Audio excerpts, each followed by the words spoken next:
Assalamualaikum semuanya. Untuk @Trisno, saya ucapkan terima kasih banyak. Dan untuk @Nurul Fajrianti, mending dengerin saya saja agar nafsu makannya tetap normal. Pada kesempatan kali ini, saya akan membahas video pemenggalan kepala Nick Berg. Peristiwa itu terjadi pada tanggal 7 Mei 2004 dan itu adalah puncak Perang Irak. Pada periode itu, ada beberapa sandera dari Amerika dan Inggris yang terbunuh dengan cara yang sama. Secara garis besar, banyak yang mengatakan bahwa Perang Irak adalah sebuah omong kosong belaka. Perang itu didasarkan pada kebohongan dan tipu daya oleh negara yang punya kepentingan, yang akibatnya ribuan orang tidak bersalah harus terbunuh. Saya tidak akan berkomentar terkait bagaimana politisi dan pejabat publik tertentu yang tidak dipenjara. Saya akan lebih fokus berbicara tentang latar belakang dari video Nick Berg itu sendiri. Nick Berg dibesarkan di West Whiteland, Chester County di Pennsylvania, pinggiran kota Philadelphia, dan dia adalah seorang Yahudi yang taat. Nick lulus SMA pada tahun 1996 dan dia adalah seorang mahasiswa di Universitas Cornell, tetapi dia keluar. Jadi dia tidak pernah mendapatkan gelar sarjananya. Pada tahun 2002, bersama anggota keluarganya, Nick menciptakan Prometheus, yaitu metode layanan menara. Dia memeriksa dan membangun kembali antena komunikasi.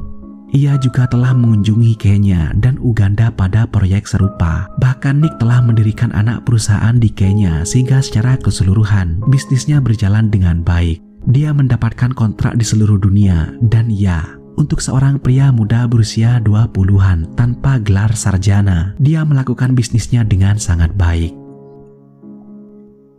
Nick pertama kali tiba di Irak pada tanggal 21 Desember 2003 dan dia berada di sana untuk mencoba bekerja sama dan mendapatkan kontrak untuk perusahaannya. Selama kunjungan itu, Nick juga pergi ke kota Mosul mengunjungi seorang pria Irak yang telah menikah dengan mendiang bibi Nick. Nick meninggalkan Irak pada tanggal 1 Februari 2004 dengan premis bahwa dia pikir dia sudah mendapatkan kontrak kerja dan bahwa dia akan kembali lagi nanti. Nick kemudian kembali lagi ke Irak pada tanggal 14 Maret 2004 hanya untuk kemudian mendapatkan fakta bahwa pekerjaan yang dijanjikan kepadanya tidak lagi tersedia. Nick bermaksud untuk pulang ke Amerika Serikat pada tanggal 30 Maret 2004, tetapi dia ditahan di Mosul pada tanggal 24 Maret. Keluarganya mengklaim bahwa dia ditahan secara ilegal selama 13 hari. Selama 13 hari itu, dia diduga tidak dapat mengakses bantuan hukum apapun. Saat itu, agen FBI mengunjungi rumah orang tua Nick untuk mengonfirmasi identitasnya. 31 Maret 2004, FBI berusaha melakukan koordinasi dengan pejabat di Irak, tetapi Nick tidak segera dibebaskan. Ketika Nick tidak dibebaskan, orang tuanya mengajukan gugatan ke pengadilan federal di Philadelphia pada tanggal 5 April 2004 dan mengklaim bahwa Nick ditahan secara ilegal. Dia kemudian dibebaskan dari tahanan. Sebelum Nick menghilang, ia sempat mengabari keluarganya dengan mengatakan bahwa dia tidak dianiaya selama masa penahanannya. Namun disinilah hal menjadi sedikit lebih menarik karena saya berpendapat bahwa Nick Berg tidak pernah berada dalam tahanan koalisi, melainkan ditahan oleh pasukan Irak. Polisi Mosul menyangkal bahwa mereka pernah menangkap Nick Berg. Keluarga Nick bahkan telah menyerahkan email dari konsul Amerika Serikat yang menyatakan, "Saya telah mengkonfirmasi bahwa putra Anda Nick Berg ditahan oleh militer Amerika Serikat di Mosul." Nick kemudian juga disarankan oleh pejabat Amerika Serikat untuk terbang keluar dari Irak dengan bantuan mereka. Namun Nick dikatakan telah menolak tawaran itu dan malah pergi ke Baghdad di mana dia menginap di Hotel Al-Fanar. Keluarga Nick terakhir mendengar kabar darinya pada tanggal 9 April 2004. Nick melakukan kontak terakhirnya dengan pejabat Amerika Serikat pada tanggal 10 April 2004 dan tidak kembali lagi ke hotelnya setelah tanggal tersebut. Setelah beberapa hari tidak mendengar kabar dari Nick, penyelidik Departemen Luar Negeri Amerika Serikat menyelidiki hilangnya Nick dan penyelidikan tersebut tidak menghasilkan petunjuk. Pada saat itu tentu saja keluarga Nick sangat prihatin dan sangat frustasi dengan apa yang mereka anggap sebagai ketidakoptimalan oleh pemerintah Amerika Serikat. Mereka lalu menyewa detektif swasta dan menghubungi delegasi Kongres untuk mencari informasi. Namun hingga hari ini masih belum jelas bagaimana Nick Berg bisa diculik. Eksekusi Nick Berg terjadi pada tanggal 7 Mei 2004. Tubuhnya kemudian ditemukan keesokan harinya di jembatan layang Baghdad oleh patroli militer Amerika Serikat. Keluarga Nick diberitahu tentang kematiannya 2 hari kemudian. Keluarganya sangat histeris karena mengetahui bahwa Nick telah tewas dipenggal. Pada tanggal 11 Mei 2004, video eksekusi Nick Berg dirilis ke internet. Kelompok jihad militan Muntada Al-Ansor memposting video di situs web mereka. Video tersebut berjudul Abu Musab Al-Zarqawi membantai seorang pria Amerika. Video tersebut segera menjadi viral dan terus-menerus diunggah ke banyak situs web lain. Baik, saya kira sudah cukup untuk latar belakangnya. Sekarang mari kita masuk ke dalam video Nick Berg itu sendiri. Video lengkapnya berdurasi 5,5 menit. Di awal video terlihat Nick memperkenalkan dirinya. Dalam terjemahan dia mengatakan seperti ini. Nama saya adalah Nick Berg. Nama ayah saya adalah Michael. Nama ibu saya adalah Susan. Saya memiliki saudara laki-laki dan perempuan, David dan Sarah. Saya tinggal di Westchester, Pennsylvania, dekat Philadelphia.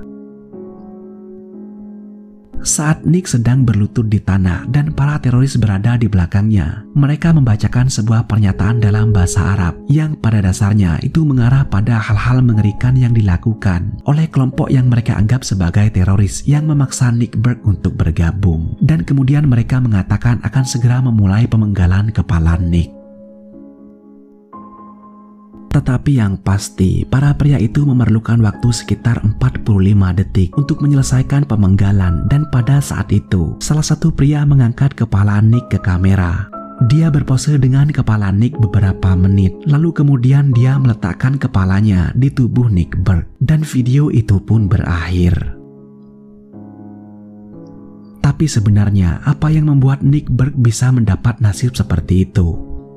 Setelah saya cari tahu, alasan pembunuhannya adalah bahwa itu adalah serangan balas dendam dan itu sebagai pembalasan atau penyiksaan Abu Ghraib dan penganiayaan tahanan yang dilakukan oleh tentara CIA dan Amerika.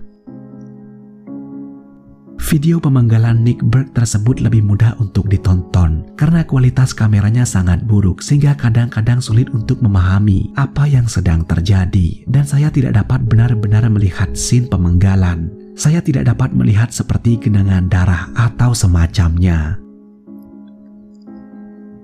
Yang paling mengganggu dalam video itu menurut saya adalah suara teriakan Nick. Itu terdengar ketika proses awal pemenggalannya, mirip seperti teriakan di video Funky Town Gore.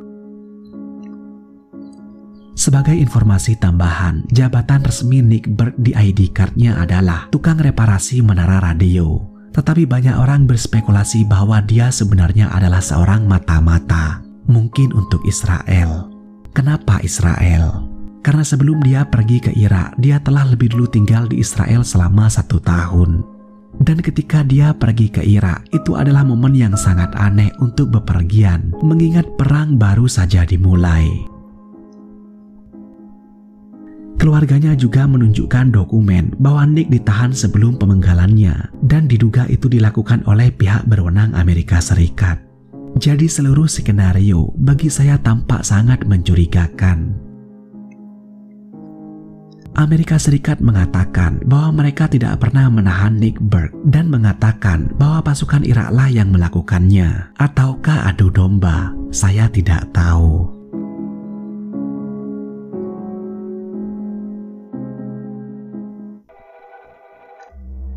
Jika kalian tahu informasi lain yang tidak saya sebutkan di video atau apapun itu, jangan ragu untuk menuliskannya di kolom komentar. Tetap waspada, jaga keamanan kalian beserta keluarga, dan saya akan menemui kalian pada kesempatan berikutnya. Terima kasih sudah menonton.